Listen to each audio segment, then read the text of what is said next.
Black box को ही EFAR यानी कि वॉइस और डेटा रिकॉर्डर कहते हैं। इसका पूरा नाम है एनहांस्ड एयरबोर्न फ्लाइट रिकॉर्डर। हादसे के कारणों का पता लगाने के लिए इसकी जांच शुरू हो चुकी है।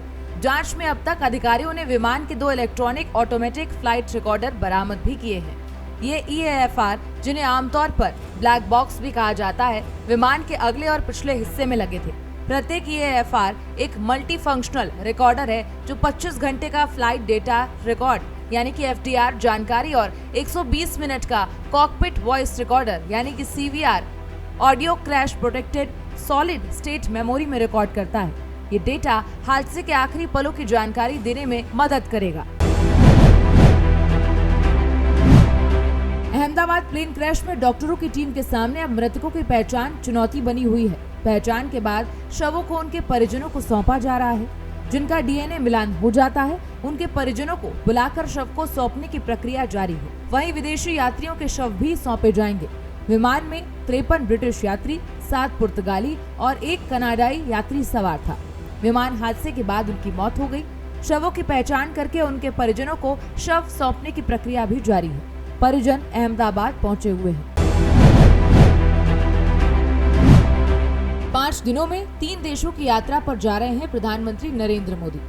PM मोदी आज से 19 जून के बीच साइप्रस, कनाडा और क्रोएशिया की यात्रा करेंगे। प्रधानमंत्री नरेंद्र मोदी की इस यात्रा का उद्देश्य प्रमुख वैश्विक साझेदारों के साथ भारत की द्विपक्षीय और रणनीतिक साझेदारी को मजबूत करना है। साइप्रस गणराज्य के राष्ट्रपति निकोस क्रिस्टोडोलिडेस के निमंत्रण पर प्रधानमंत्री नरेंद्र मोदी 16 जून तक साइप्रस की आधिकारिक यात्रा करेंगे।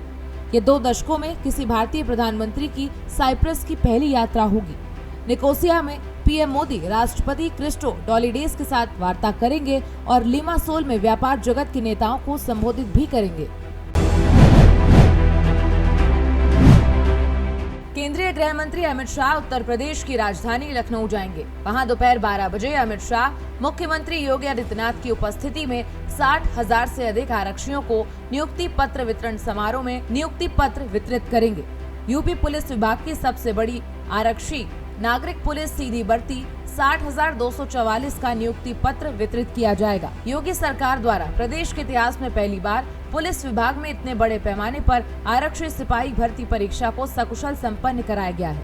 इतना ही नहीं, योगी सरकार ने सकुशल भर्ती प्रक्रिया संपन्न कराने के साथ हाईटेक ट्रेनिंग देने के साथ रिकॉर्ड समय में ज्वाइनिंग देकर नया कीर्तिमान भी रचने जा रही है। बिहार विधानसभा चुनाव को लेकर कांग्रेस पूरी तरह एक्टिव मोड में आ गई है। बिहार कांग्रेस अपनी खोई हुई राजनीतिक जमीन को वापस पाने के लिए सक्रिय हो गई है। कांग्रेस आम जनता के मुद्दे उठाना चाह रही है। बिहार में हुई महागठबंधन की बैठक के बाद कांग्रेस ने आपात बैठक बुलाई है। आज पटना के होटल मौर्या में कांग्रेस की ओर से बैठक आयोजित की गई है। सभी विधायकों को इस बैठक में मौजूद रहने का निर्देश दिया गया है। बैठक में राज्यव्यापी आंदोलन की रूपरेखा पर भी विचार किया जाएगा। और देश और दुनिया की ऐसी ही ताज़ा तरीन खबरों के लिए देखते रहिए भारत एक्सप्रेस।